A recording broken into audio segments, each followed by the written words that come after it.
નમસ્કાર. મહર્ષિ અરવિંદ મનોવિજ્ઞાન ભવન સૌરાષ્ટ્ર યુનિવર્સિટીની વિદ્યાર્થીની હું બેડિયા નેહા.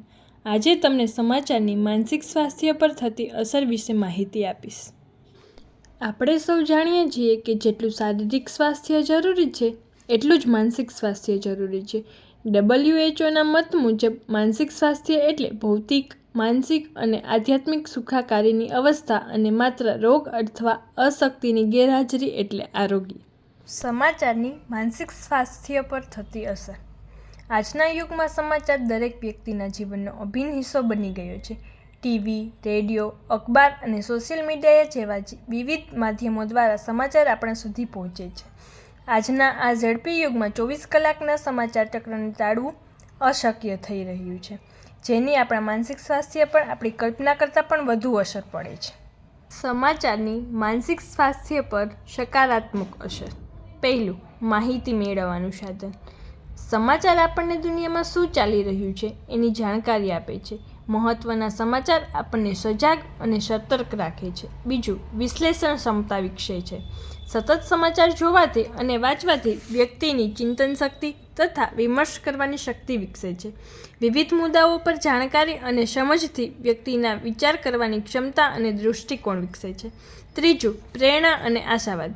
સારા સમાચાર જેમ કે વૈજ્ઞાનિક શોધો, નૈતિક ઉદાહરણો, માનવતાવાદી કાર્યો વગેરે જીવનમાં આશા અને ઉત્સાહ ફેલાવે છે. ચોથું, જવાબદારી અને સામાજિક સહભાગિતાની ભાવના. સ્થાનિક સમાચાર જાણવાથી વ્યક્તિ પોતાના સમાજ સાથે વધુ જોડાય છે. સમાજમાં થઈ રહેલી ઘટનાઓમાં ભાગ લેનાર વ્યક્તિ વધુ જવાબદાર બની શકે છે. પાંચમું, સહાનુભૂતિ અને સંવેદનશીલતા. દુઃખદ ઘટનાઓ જોઈ અને વાંચીને અનેક લોકો મદદ માટે આગળ વધે છે, જે માનવતાવાદની ભાવનાને મજબૂત કરે છે. સમાચારની માનસિક સ્વાસ્થ્ય પર થતી નકારાત્મક અસર. પહેલું, તણાવ અને ચિંતા. દિન પ્રતિદિન ભયજનક હત્યાઓ, દુર્ઘટનાઓ, આતંકવાદ જેવી નકારાત્મક ઘટનાઓ જાણવા પર માનસિક તણાવ વધી શકે છે. બીજું, નિરાશા અને નિરુત્સાહ. સતત નકારાત્મક સમાચાર સાંભળવાથી લાગણીઓમાં ધીરે ધીરે નિરાશા આવવા લાગે છે. ત્રીજું, ડર અને અસુરક્ષાની ભાવના. ઘણા સમાચાર ચેનલો સેન્સેશનલ બનાવીને ઘટનાઓ રજૂ કરે છે, જેમાંથી વ્યક્તિમાં અણગમતી ઘટનાઓ પ્રત્યે વધારે ડર ઊભો થાય છે. ચોથું, ઊંઘમાં વિક્ષેપ. સતત ન્યૂઝ જે નકારાત્મક ન્યૂઝ એટલે ડૂમ સ્ક્રોલિંગ થવાથી મગજને આરામ ન મળવાથી ઊંઘમાં ખલેલ પડે છે, જેના કારણે ડિપ્રેશન અને ચિંતા જેવા લક્ષણો દેખાઈ શકે છે. પાંચમું, આસપાસ પ્રત્યે ઉદાસીનતા. ઘણા સમય પછી વ્યક્તિ એટલો બધો આઘાતિત થઈ જાય છે કે તેને પોતાની આસપાસ બનતી ઘટનાઓ વિશે કોઈ જાણ રહેતી નથી. આ માનસિક દબાણથી બચવા માટે બચાવ પ્રવૃત્તિ તરીકે માણસ ન્યૂઝ નબનેસ તરફ દોડી શકે છે. છઠ્ઠું, ન્યૂઝ એડિક્શન. વારંવાર ન્યૂઝ ચેક કરવાની આદત માનસિક તણાવ, ADHD જેવા લક્ષણો અથવા ઉદાસીનતા તરફ લઈ જઈ શકે છે. સાતમું, અપવાદરૂપ દ્રશ્યો અને ટેકનિકલ ભૂલથી અફવા. આપણે સૌ કેટલીક વાર ખોટી અથવા અસત્ય માહિતી લોકોને ગેરમાર્ગે દોરતા જોઈએ છીએ, જે વ્યક્તિમાં ભય ફેલાવી શકે છે. જૂથ મુજબ સમાચારની માનસિક સ્વાસ્થ્ય પર અલગ અલગ અસર જોવા મળે છે.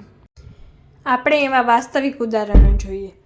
COVID-19 મહામારી દરમિયાનના સમાચારો, ઈરાનમાં આવેલી આર્થિક મંદી અંગેના સમાચારો, દુનિયામાં થઈ રહેલા અપરાધ અને દુષ્કર્મ અંગેના સમાચારો અને ખોટી માહિતી અને અફવાઓ વિશેના સમાચારો. આ બધી વાસ્તવિક ઉદાહરણોના આધારે આપણે જોઈએ છીએ કે આપણું ક્યાંક ને ક્યાંક માનસિક સ્વાસ્થ્ય પણ ખોરવાય છે. ઉપાયો અને માર્ગદર્શન. દિવસમાં સમાચાર જોવા અને વાંચવાનો સમય મર્યાદિત રાખો. સમાચાર માટે સારા અને વિશ્વસનીય સ્ત્રોતો પસંદ કરવા. ડૂમ સ્ક્રોલિંગ ટાળો.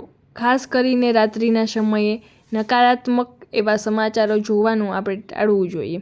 સમયાંતરે સકારાત્મક અને પ્રેરણાદાયક સમાચાર વાંચવા. સમાચારને કારણે તણાવ વધી રહ્યો હોય તો સાયકોલોજિસ્ટ અથવા તો કાઉન્સેલરની સલાહ લેવી.